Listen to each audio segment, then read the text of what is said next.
All right, what up, y'all? So, Ricochet, man. Ricochet is already wrestling on Collision, man. And to me, that's a death shot. I'm sorry.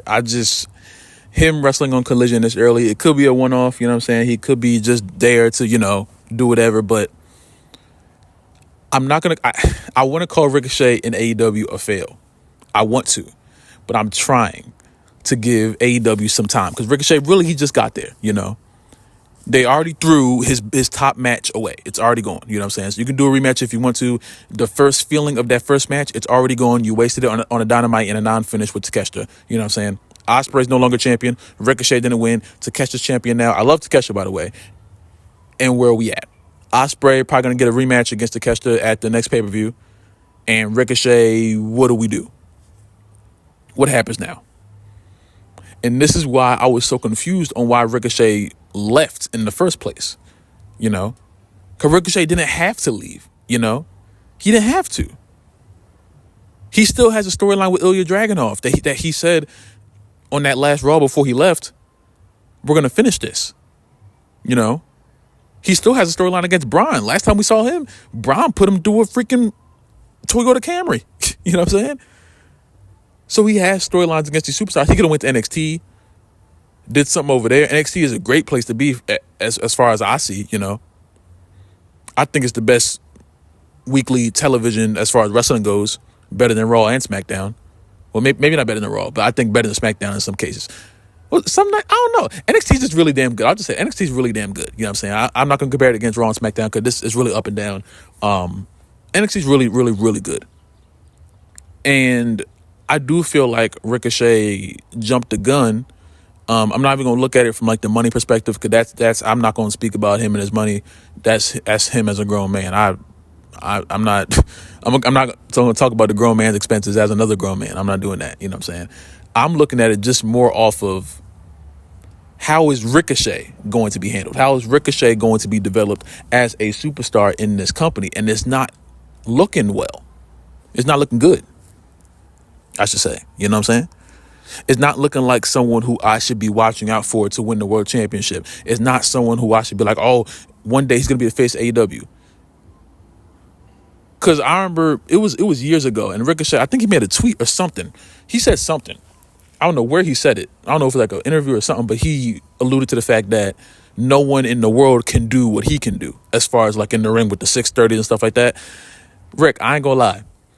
Vikingo, the dude Vikingo, I think he was that the one he wrestled Kenny on like that freaking Dynamite match, that nut ass match. That shit was insane. You know what I'm saying?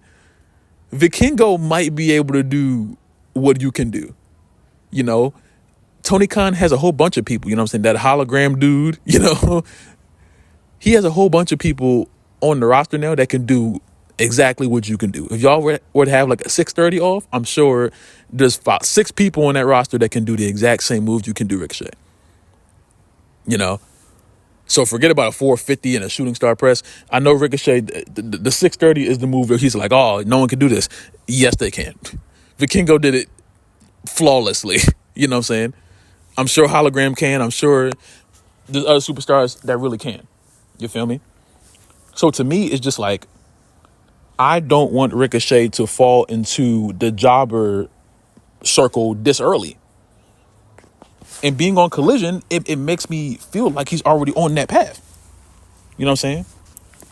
Because Collision to me is just a show. Like there's nothing there. They just put on matches, cool. You know what I'm saying? Wrestling is matches, yes, but there's no heat over there. They're not doing anything that's supposed to be pushing AEW forward. Everything happens really on Dynamite. You know what I'm saying? And then they're gonna have the new show, whatever that's called, and apparently they're trying to. I don't know what they're trying to do with that. You know what I'm saying? But it's just, I don't know. I'm really worried about Ricochet. I'm really, really, really worried about Ricochet, and I hope that this isn't just the end of his run this early. You know what I'm saying? I could have predicted it by the timing of the Will Ospreay match. Anybody could, but I'm just hoping that it's not the end. Or I'm hoping that he doesn't just end up just floating in Collision or floating on Rampage or floating on Shockwave, wherever the freaking show's called, and never be able to reach the peak, at least of what he was doing in his last few months of being on SmackDown, at least as being a mid-card champion, you know? But you got to think, a lot of, when AEW brings these WWE people in, they do the same thing, you know what I'm saying? They make a debut, oh my gosh, they're here. What are they going to do? They might win a championship immediately like Mercedes, you know? They might be a John Moxley, you know what I'm saying? But he's more of like I think he is like he's a unicorn, you know what I'm saying? Because Mox is being booked super over, you know what I'm saying? Like Mox gets everything. He gets pushed all the time, you know? He's one of the first ones to get that mega push in AEW. And he's going to continue to get that because he's damn near an original, you know? He's damn near an AEW original at this point. You know what I'm saying? So you got to deal with it. We have to deal with what we got. But I do hope that Ricochet doesn't just fall into this trap of just being the guy who flips. Because there's a whole bunch of guys on the AEW roster who can flip too. You know what I'm saying? And that means that he's not special anymore. And he can't cut a promo. So what now is setting Ricochet away from Hologram and Vikingo? What's the difference? You know? So, yeah, man, y'all let me know how you guys feel about Ricochet, man. I'm really hoping for the best for him. I always did like Ricochet, but I'm just severely disappointed. Not really with him, kind of with him because of him deciding to go to AEW, but just I'm more so with Tony Khan with the booking of him so far, you know. And some people say, oh, well, give him some time. I can give him some time. But when you see something, you know, when you smell smoke, there's usually fire. And I've smelled smoke ever since the Ospreay match ended. You know, so y'all let me know, man, how you guys feel about him in the comments down below. Like the video if you like the video, subscribe if you're not subscribed. If you have not already, comment down below, kind of with me next. Stay safe, I love you guys, praise God, and I will see you in the next video, man.